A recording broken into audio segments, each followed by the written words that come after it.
Hello, and welcome to another newsletter from Construction Programs and Results. I'm Michael Stone, and I will be sharing our newsletter with you. On Thursday, March 7th, we will be conducting another workshop where one of the good guys will be sharing secrets on how he has built his business from nothing and now is doing very well. He had some bumps along the way, but I will let him fill you in on the details. Daniel Mast will be with us, and the workshop starts at 3 p.m. Pacific Time and 6 p.m. Eastern Time.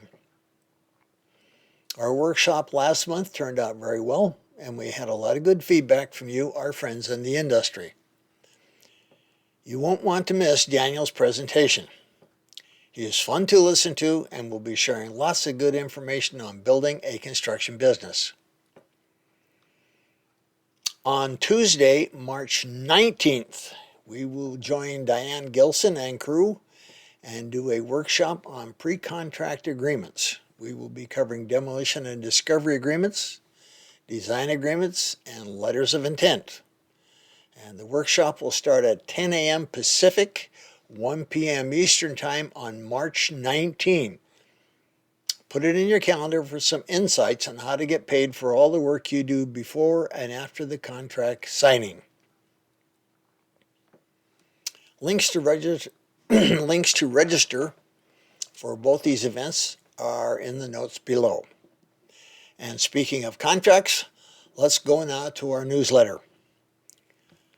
Don't negotiate your price. A friend told me about a building owner he knows who pulls a scam on his general contractors and subcontractors. He hires them and tries to see how low they'll cut their prices on a job they've already started. It's almost like a hobby or a game with him. He has several properties and is quite wealthy. He waits until the job is started and then begins asking questions about their markup. How much is your markup on labor? Or what's your markup on materials? He'll ask the contractor how much they paid for items on the job. He keeps this up for several days until he sees the contractor getting nervous. Then he approaches them and says they need to renegotiate the contract because he can't possibly pay the outrageous fees they're charging. One contractor working for him renegotiated his markup down to under 12% on labor and materials and no markups on subs. I'm sure you've heard of this or similar stories. Some people feel contractors are uneducated louts, which makes them easy pickings. Others think all contractors are dishonest, so it's fair to take advantage of them. They're both wrong, and you need to protect yourself from these folks. Here's a few things to keep in mind. Some jobs aren't worth having, and some people aren't worth working for.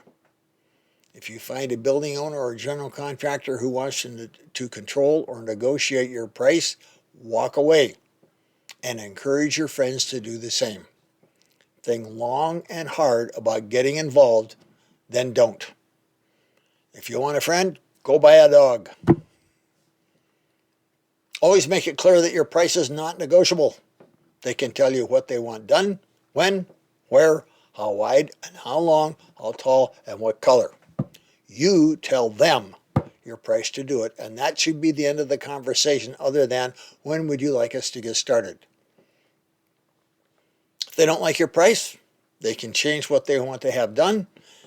If they don't want to change your price, you need to walk away. Your markup is proprietary information. Someone asks, don't be bashful. Tell them that is proprietary information. If they push it, then you might ask them how much money they make. What did they pay for their house? How much they weigh? How much does your spouse weigh? Where did they buy their clothes? How much is their car worth? Some things are just plain nobody's business. Always begin with a signed contract that has a clear, firm price specified before you start any work. Include an easy-to-understand payment schedule in the contract. We talk about payment schedules in the book Markup and Profit. We talk about contracts in another article on our website. A link to it is in the notes below. If you're in the habit of starting jobs without a contract, you'll run into a client like this sooner or later, and it may cost you your business.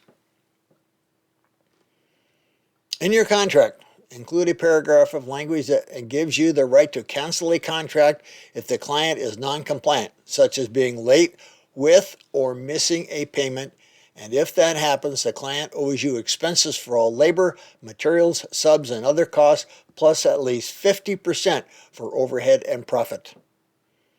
Check with your attorney on the verbiage, but get it in your contracts. Contract language like this will often expose the shyster up front, and you won't have to worry about walking away. They'll run. You're running a business, and every business needs a profit for survival. You and or your family also need to be fed, clothed, housed, and taken care of. You're in business to provide a service and make a profit doing it. Don't fall prey to this kind of nonsense, and don't accept that kind of treatment from any client. If they object to your fair price, walk away. If they don't object to your fair price after signing a contract and having you start the job, protect yourself. Walk away as soon as possible, know your lien rights, and warn your friends. Thanks for watching, and may the profits be with you.